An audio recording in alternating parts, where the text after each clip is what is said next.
부패 사건이 많습니다. 지금 여러 가지로 이 무기 체계에 대한 방위력 개선 문제가 화제가 되고 있는데요.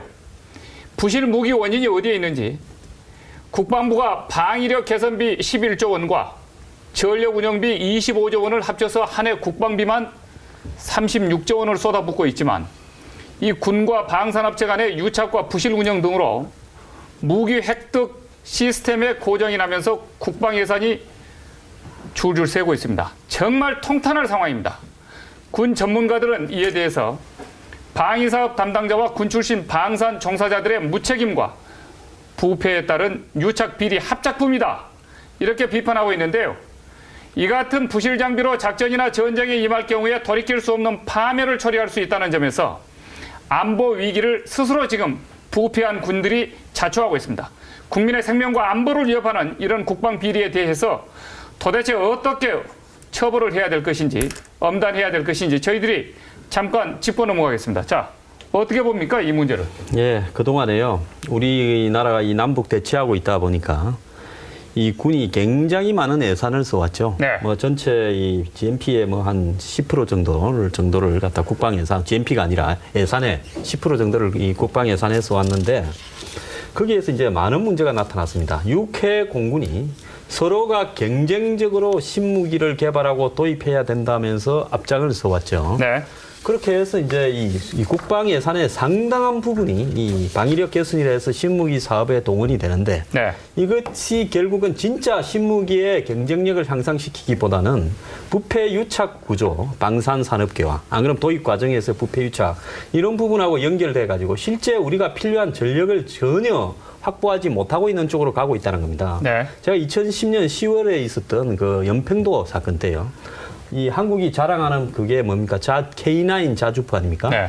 원래 원 지점을 그러니까 포를 쏜 북한의 그 이 포대를 완전히 초토화시킬 수 있다고 그 전에 자랑하던 신무기였습니다. 그렇습니다. 그런데 6대가 있었는데 3대는 고장이 나서 막상 쏠라니까 움직이지도 작동이 안 않았고요. 됐죠. 네. 이 대포는 모자라서 80발을 쐈는데 네. 80발 중에서 그 입력만 시켜놓으면 네. 입력한데 저절로 떨어져서 그 주변을 다 완전 초토화시킨다는데 35발은 바다로 떨어졌습니다. 네.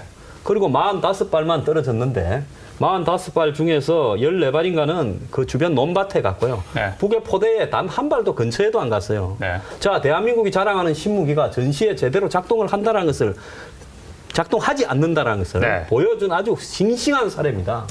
더 나아가지고요. 여러분들 TV에서 홍보 영상 엄청 봤을 겁니다. 청상어, 홍상어 해가지고 한국이 개발한 어뢰가 완전히 비행기에서 또 배에서 북한의 잠수함을 갖다 격추시키는 모습들, 북한의 배들을 격추시키는 모습을 많이 보셨잖아요. 그렇죠. 어제 어떻게 됐습니까? 이 시험 결과를 조작하고 충격 시험, 충격 시험 이런 것들을 제대로 하지 않아가지고 네. 700억을 더 낭비했다.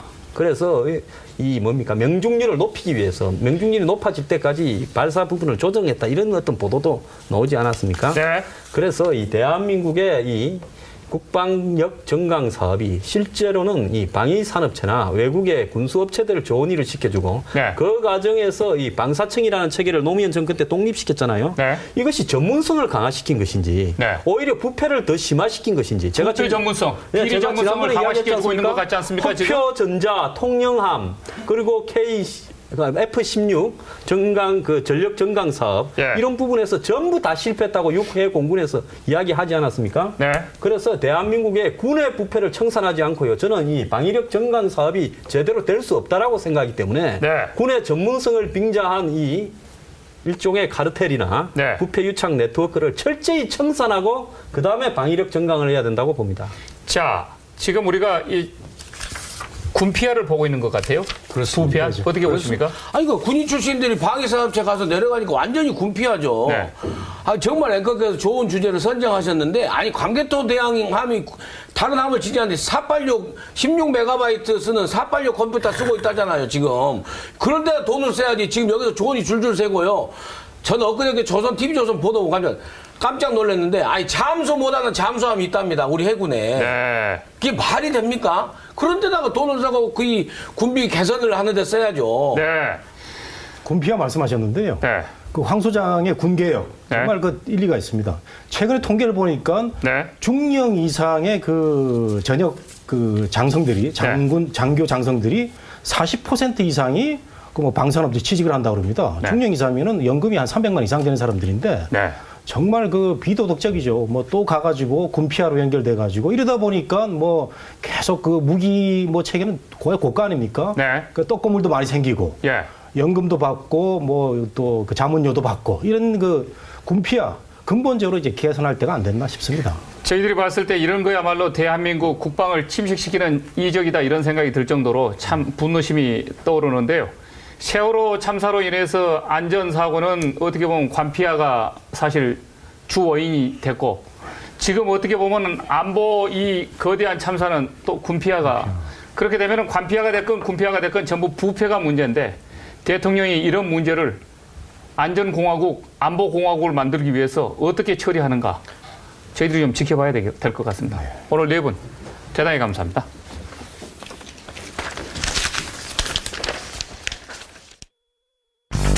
네. 자, 대한민국이 자랑하는 신무기가 전시에 제대로 작동을 한다는 것을 작동하지 않는다는 것을 네. 보여준 아주 싱싱한 사례입니다. 더 나아가지고요. 여러분들 TV에서 홍보 영상 엄청 봤을 겁니다. 청상어, 홍상어 해가지고 한국이 개발한 어뢰가 완전히 비행기에서 또 배에서 북한의 잠수함을 갖다 격추시키는 모습들, 북한의 배들을 격추시키는 모습을 많이 보셨잖아요. 그렇죠. 어제 어떻게 됐습니까? 이 시험 결과를 조작하고 충격 시험, 충격 시험 이런 것들을 제대로 하지 않아가지고 네. 700억을 더 낭비했다.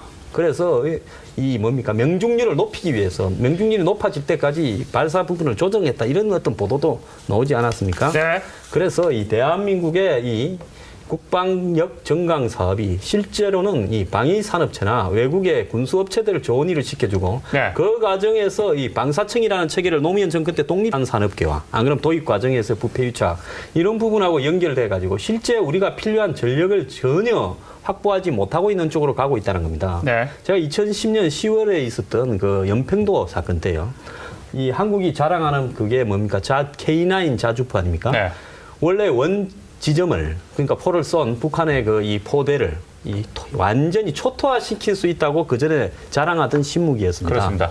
그런데 6대가 있었는데 3대는 고장이 나서 막상 쏠라니까 움직이지도 작동이 안 않았고요. 됐죠. 네. 이 대포는 모자라서 80발을 쐈는데 네. 80발 중에서 그 입력만 시켜놓으면 네. 입력한데 저절로 떨어져서 그 주변을 다 완전 초토화시킨다는데 35발은 바다로 떨어졌습니다. 네. 그리고 45발만 떨어졌는데 45발 중에서 14발인가는 그 주변 논밭에 갔고요. 네. 북의 포대에 단 한 발도 근처에도 안 갔어요. 부패 사건이 많습니다. 지금 여러 가지로 이 무기 체계에 대한 방위력 개선 문제가 화제가 되고 있는데요. 부실 무기 원인이 어디에 있는지 국방부가 방위력 개선비 11조 원과 전력 운영비 25조 원을 합쳐서 한 해 국방비만 36조 원을 쏟아붓고 있지만 이 군과 방산업체 간의 유착과 부실 운영 등으로 무기 획득 시스템의 고정이 나면서 국방 예산이 줄줄 새고 있습니다. 정말 통탄할 상황입니다. 군 전문가들은 이에 대해서 방위사업 담당자와 군 출신 방산 종사자들의 무책임과 부패에 따른 유착 비리 합작품이다. 이렇게 비판하고 있는데요. 이 같은 부실 장비로 작전이나 전쟁에 임할 경우에 돌이킬 수 없는 파멸을 초래할 수 있다는 점에서 안보 위기를 스스로 지금 부패한 군들이 자초하고 있습니다. 국민의 생명과 안보를 위협하는 이런 국방 비리에 대해서 도대체 어떻게 처벌을 해야 될 것인지 엄단해야 될 것인지 저희들이 잠깐 짚고 넘어가겠습니다. 자, 어떻게 봅니까 이 문제를? 예, 그동안에요. 우리나라가 이 남북 대치하고 있다 보니까 이 군이 굉장히 많은 예산을 써왔죠. 네. 뭐 전체 이 GNP의 뭐 한 10% 정도를 갖다 국방 예산, GNP가 아니라 예산의 10% 정도를 이 국방 예산에 써왔는데 거기에서 이제 많은 문제가 나타났습니다. 육해 공군이 서로가 경쟁적으로 신무기를 개발하고 도입해야 된다면서 앞장을 서왔죠. 네. 그렇게 해서 이제 이 국방 예산의 상당한 부분이 이 방위력 개선이라 해서 신무기 사업에 동원이 되는데 네. 이것이 결국은 진짜 신무기의 경쟁력을 향상시키기보다는 부패 유착 구조 방사시켰잖아요. 네. 이것이 전문성을 강화시킨 것인지 네. 오히려 부패를 더 심화시킨 것인지 부패 전문성, 비리 제가 전문성을 지난번에 강화시켜주고 있는 것 같지 않습니까? 지금? 후표전자, 통영함, 그리고 F-16 전강 그 전력 전강 사업 예. 이런 부분에서 전부 다 실패했다고 육해 공군에서 이야기하지 않았습니까? 네. 그래서 대한민국의 군의 부패를 청산하지 않고요. 저는 이 방위력 전강 사업이 제대로 될 수 없다라고 생각하기 때문에 네. 군의 전문성을 빙자한 이 일종의 카르텔이나 네. 부패 유착 네트워크를 철저히 청산하고 그 다음에 방위력 전강을 해야 된다고 봅니다. 자, 지금 우리가 이 군피아를 보고 있는 것 같아요. 군피아 어떻게 보십니까? 아니 그 군인 출신들이 방위사업체 가서 내려가니까 완전히 군피하죠. 네.